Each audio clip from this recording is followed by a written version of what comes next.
Bismillahirrahmanirrahim. Assalamu alaikum students. Last time we discussed the topic consequences of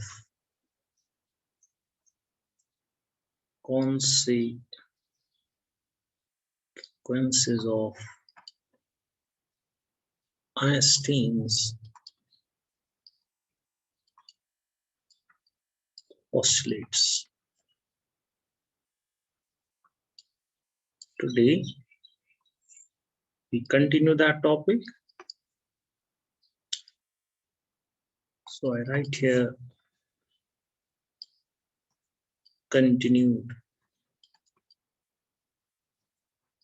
And in last lecture, under this heading, consequences of Einstein's postulates, we discussed the relativity of time, right? Remember, we considered two observers, S at rest on the ground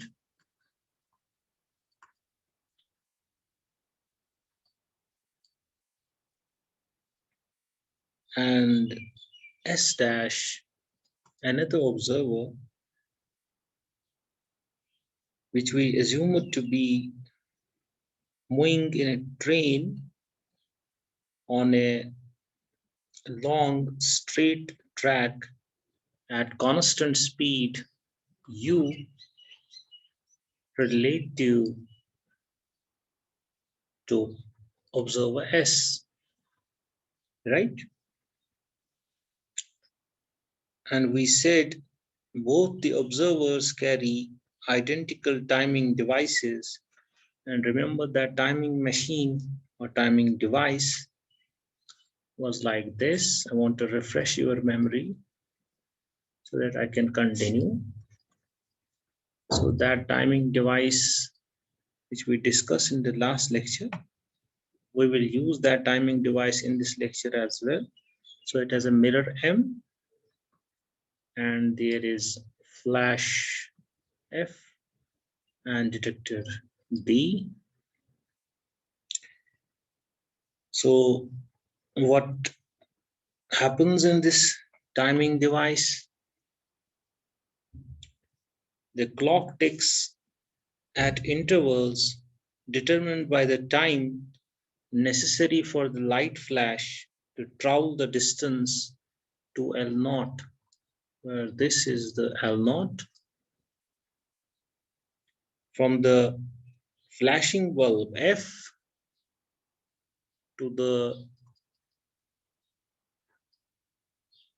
mirror M and back to the detector T, right? This was our special timing machine. And what we concluded was delta T equal to delta T naught over under root 1 minus U square by C square. This was our result which we derived. What is delta T naught? Remember we said this delta T naught is the time interval measured by an observer, in our case S prime, relative to whom the clock is at rest, and we call it this delta T naught as proper time, right? And we said the proper time interval between events is the smallest interval between them that any observer can measure.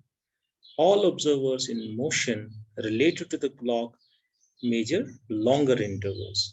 What is delta T here?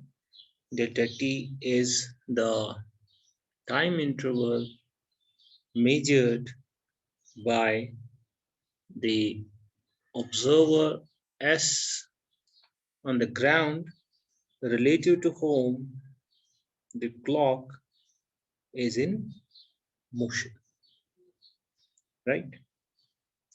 So this was our conclusion in last lecture. So now we move to the today's topic. Today we discuss the relativity of length,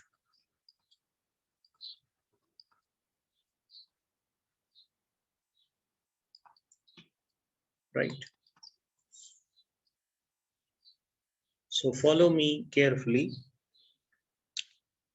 Now we consider the effect of Einstein's postulates on the measurement of length intervals. Now, what we do, suppose that S prime turns the clock.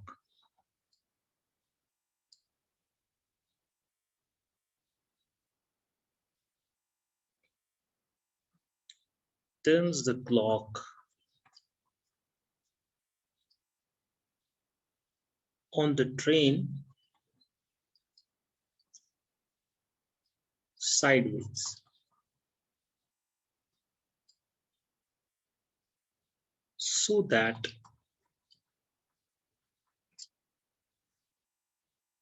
the light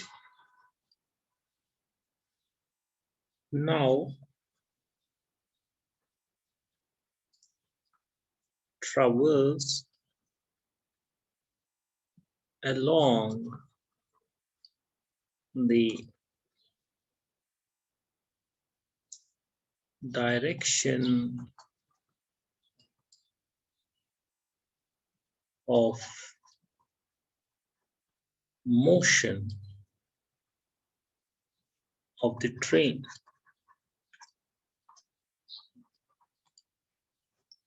Remember when we discussed the relativity of time, in that case, light was traveling perpendicular to the direction of motion of the train. Now we are discussing the situation in which clock is set sideways so that a light travels along the direction of motion of the train. I will draw the figure for illustration right here, figure A. Let me draw figure A.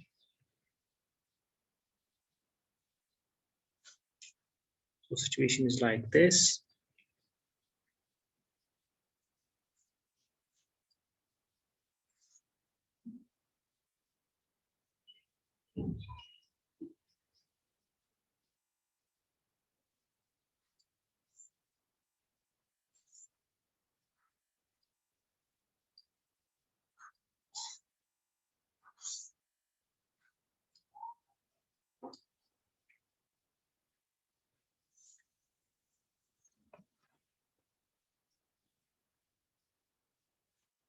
So let me use another color here.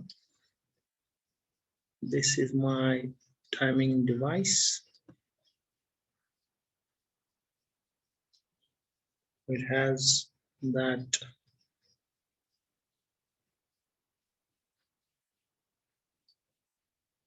flash F and detector D, and we have here mirror. So flash F, detector D, and we have this mirror M. Same is here.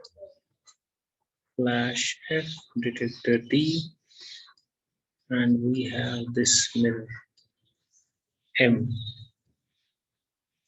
right? So this is my figure A.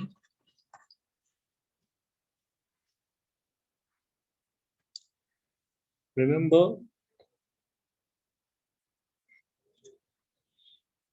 this figure uh, shows the sequence of events as observed by S on the for the moving clock, right? So this event, we, as in the previous lecture, we named A, then B, and then C. So our S dash is on the train,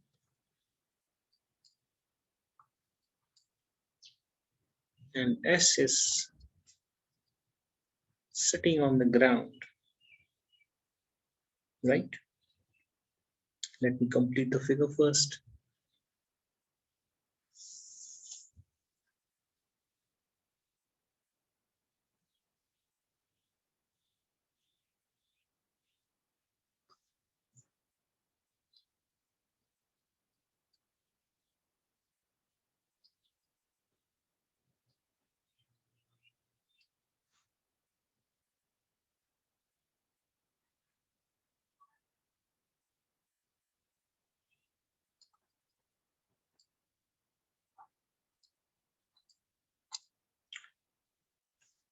So let me illustrate it. So this figure, as I said, figure A shows the sequence of events as observed by S for the moving clock.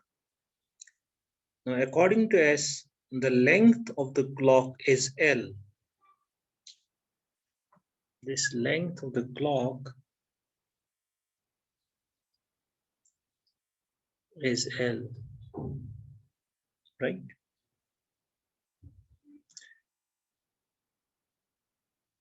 This length is different from the length L naught measured by S prime relative to whom the clock is at rest. So let me write it. So L is the length of the clock, length of the clock according to S, according to S, and L naught is the length of the clock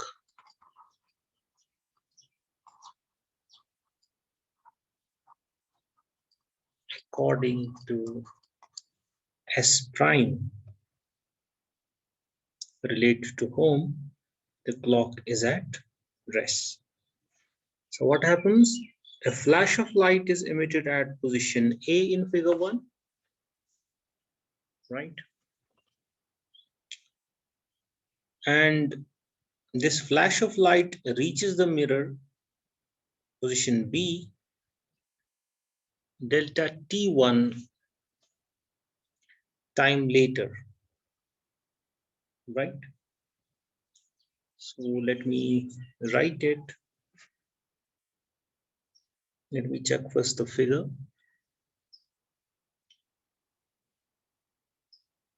So my figure is okay. And let me show the velocity. Remember, clock is with S observer. S observer is on the train, and train is moving with velocity u, right, in this direction. So I said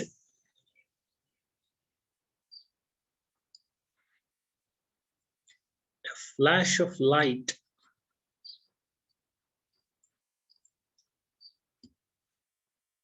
is emitted at position A in figure A. We name it this figure A, right? And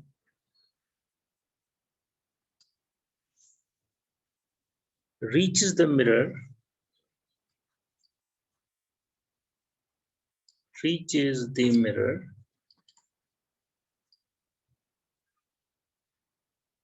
which is our position B,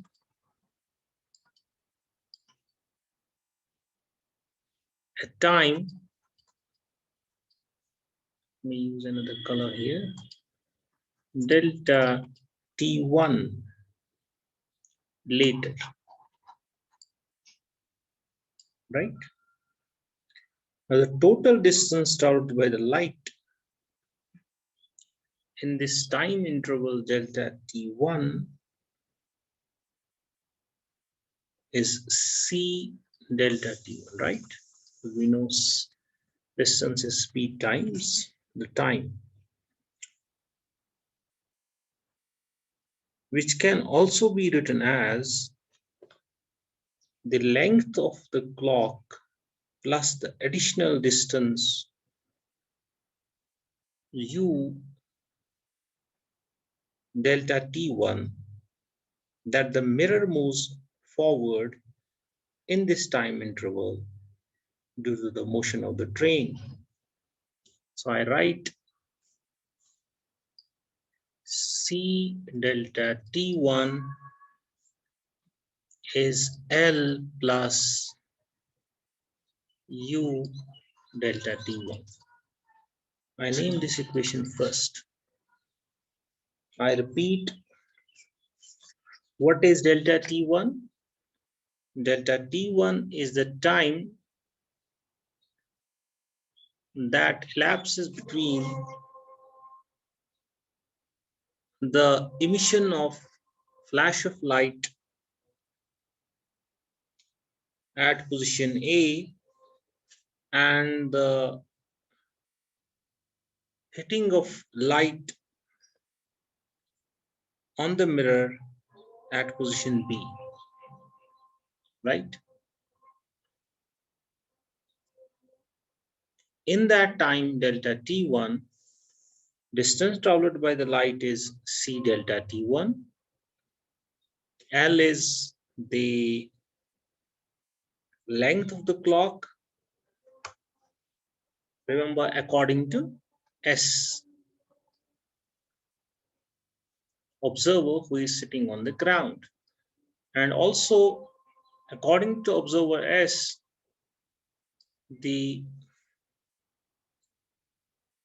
train is moving to the right, and during that time interval, the distance traveled by the mirror is U delta T1. So we say C delta T1 is L plus U delta T1, right? Let us show this in diagram. So this is the distance traveled by the light in time delta T1. Because between event A and B, delta T1 is the time that elapses. We say this distance will be equal to L plus U delta T1 is also C delta T1, right?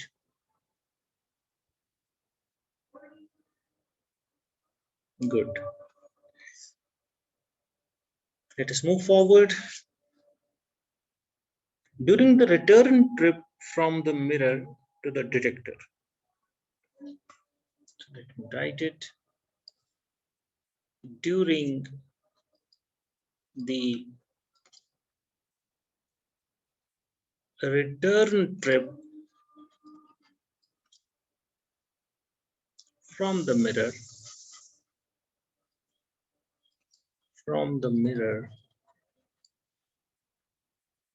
to the detector, to the detector, that is position C in figure A. This position C, this is the return trip,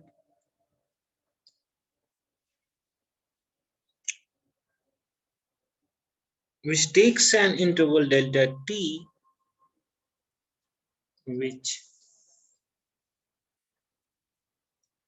takes an interval delta t2 according to S. According to S. The light travels a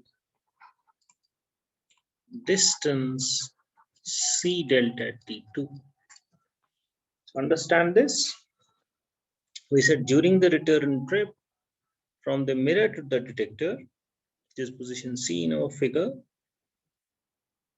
we said let that return trip take delta t to time according to observer S staying on the ground. Now during this delta t to time interval, light will travel a distance of c delta t2. Now this distance must be equal to the length L less the distance u delta t that train moves forward in this interval. Or I should write c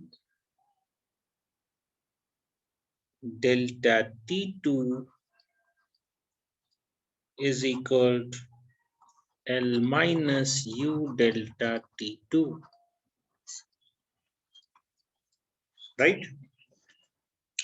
I repeat, delta t2 is the time required for the light to move from mirror back to the detector. That is its return trip, according to the observer S staying on the ground.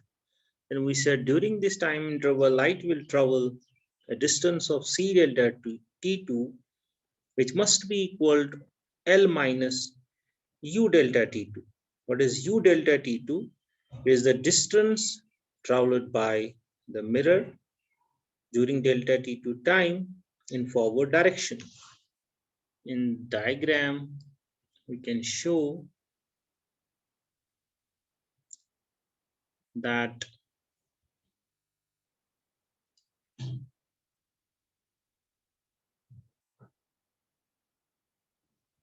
this is L minus u delta t2.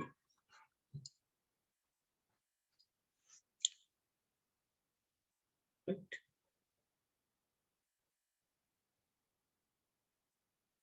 Is the distance traveled by the light in return trip L minus u delta t2. Got it? Let us move.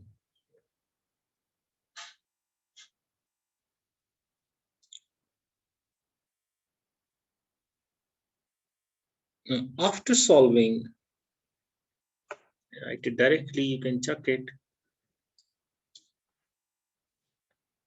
After solving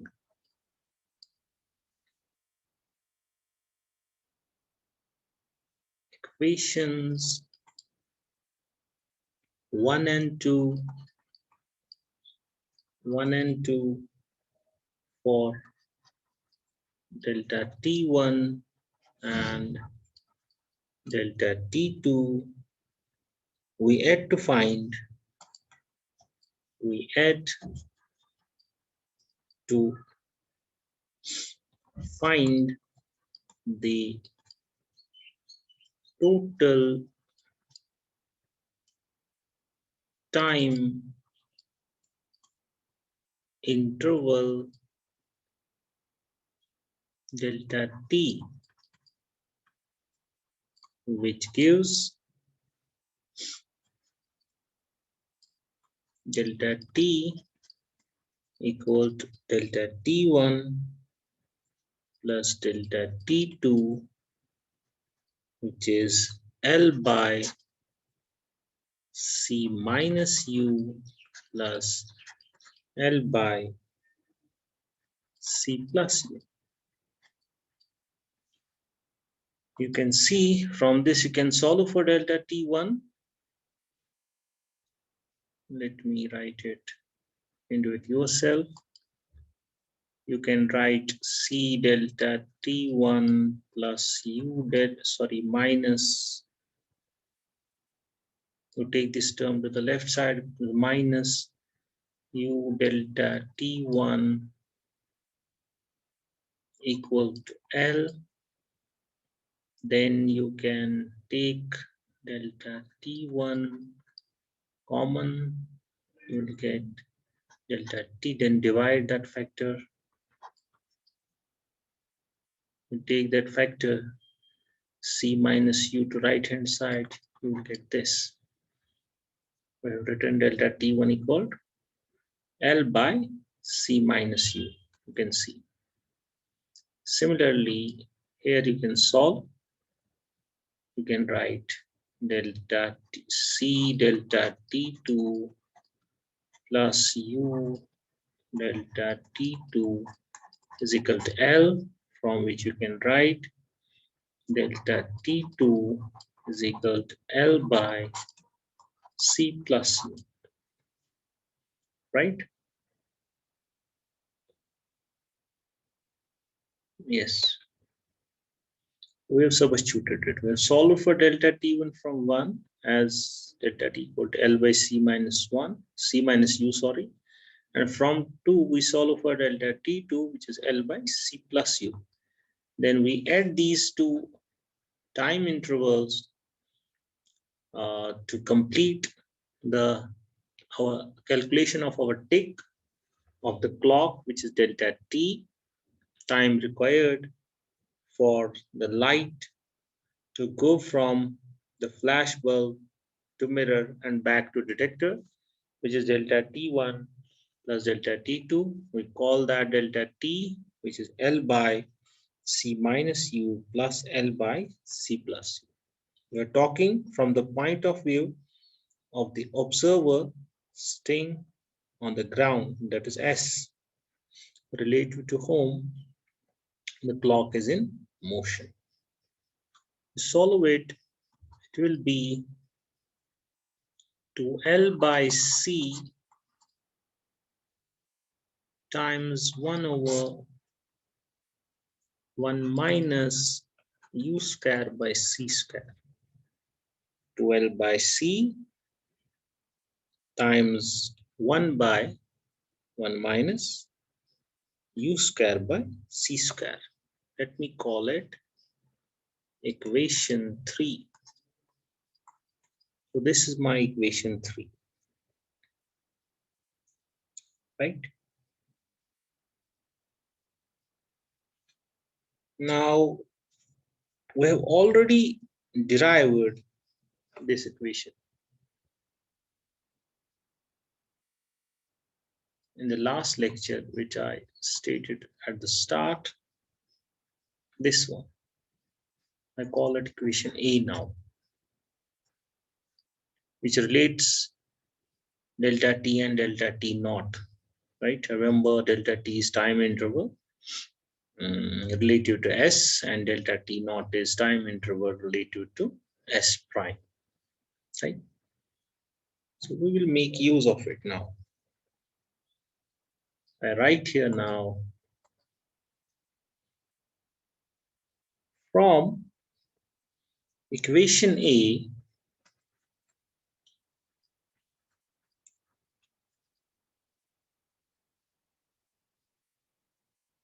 delta T is equal to delta T naught over under root 1 minus u square by c square. We can equate it to this because both time intervals are same. This is delta t from 3 and delta t from a is same time interval. We equate them simply. We can write it, or let me write it this way. We can write it as 2L naught by C into 1 by under root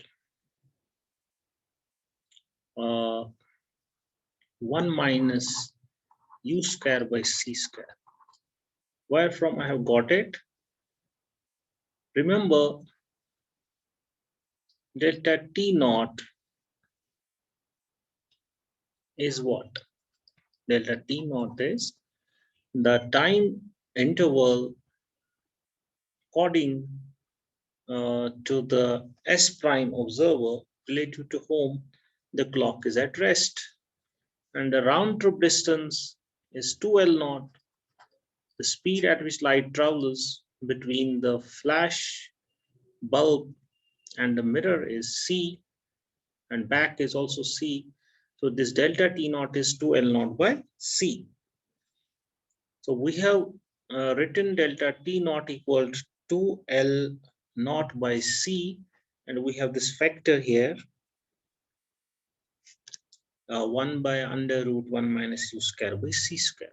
Now we call this equation 4, right? So first we calculated time interval, which is delta t equal to L by c times this factor. This is from the point of view of observer S staying on the ground.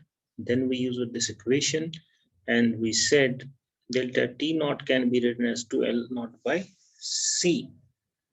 We have two equations for same delta T, 3 and 4, right? What we do, we can set them equal to one another. So I write setting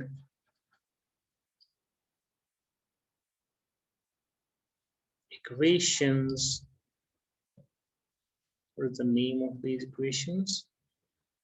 3 and 4. 3 and 4 equal to one another, equal to one another, and solving, we get setting equations 3 and 4 equal to one another and solving, we get what? We get this. L equal to L naught under root 1 minus u square by c square. I name it equation 5.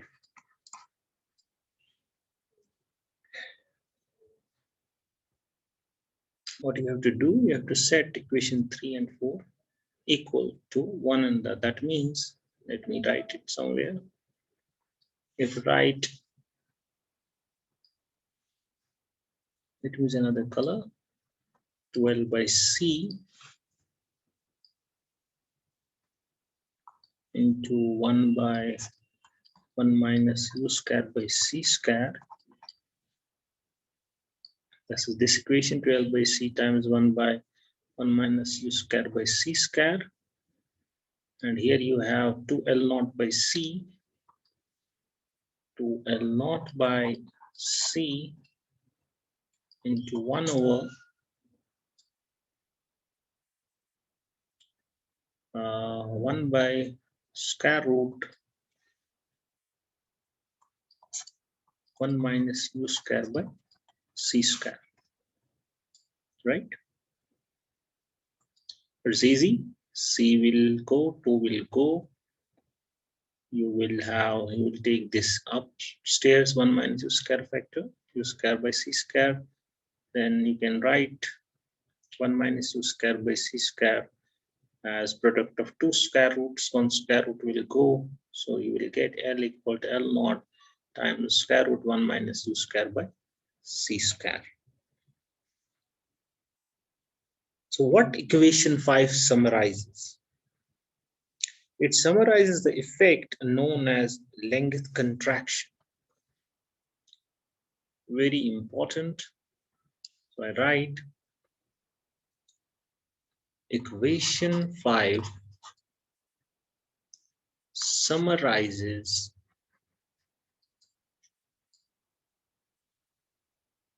the effect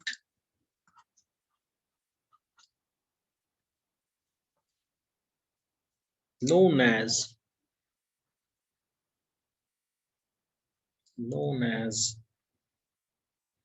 length contraction.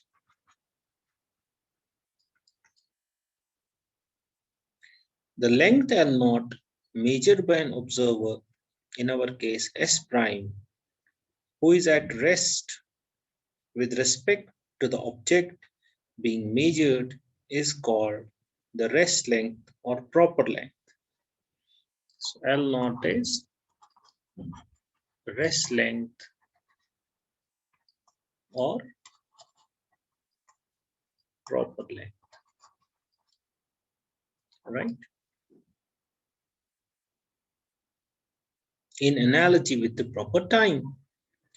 Now all observers in motion relative to S prime measure a shorter length, right? But only for dimensions along the direction of motion. I repeat, all observers in motion relative to S prime measure a shorter length, but only for dimensions along the direction of motion. Length measurements transverse to the direction of motion are unaffected. Now, in the situation shown here, the length L naught is, I should say, in the situation shown in the figure of last lecture, is unaffected by the relative motion, right? That means if you show clock, I've shown that figure. If I set clock this way, this length L naught, motion is this way, this length L naught, that is the uh, this L naught length will be unaffected by the relative motion because motion or direction of motion is this way, this is transverse length, right? Right. So L is the length observed by the S observer staying on the ground relative to whom the length to be measured is in motion. So L is less than L naught, and all observers in motion will measure a shorter length, L, right? Now this equation 5 can help us resolve the difficulties with the classical concept of length, which we discussed at the start when we discussed the troubles with classical physics. Remember, the two markers placed in the laboratory at the locations of the formation and decay of pion are separated by a distance of 17.4 meters. Since the markers are at rest in the laboratory, right? Now the distance between them is a rest length. Now to an observer traveling with the pion, the entire laboratory is in motion at u equal to 0.91913c, and the distance between the markers is measured according to this equation 5 to have a contracted length, which can be obtained by this equation L equal to 17.4 meters times the under root 1 minus 0.913 square, whole thing is in the square root.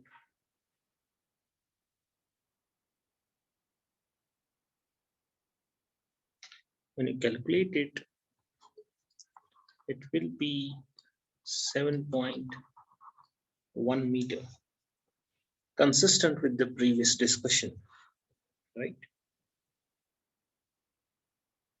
Now, under ordinary circumstances,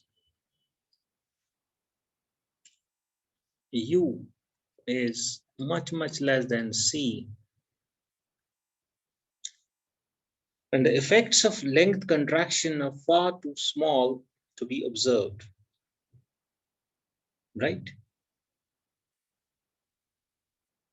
Length contraction suggests that objects in motion are measured to have a shorter length. Let me write it. Length contraction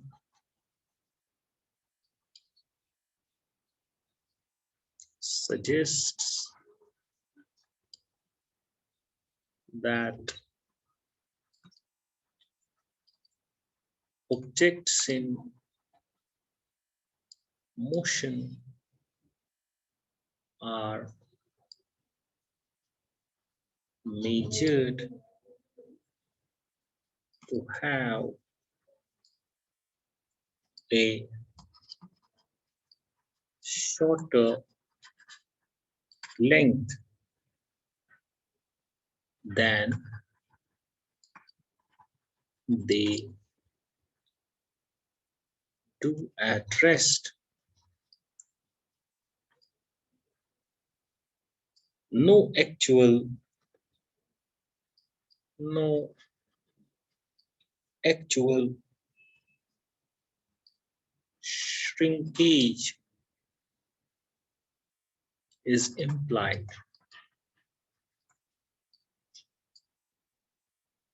Merely a difference in measured results.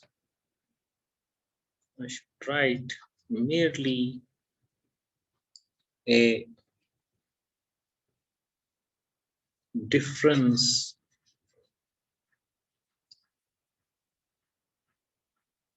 in measured results, right?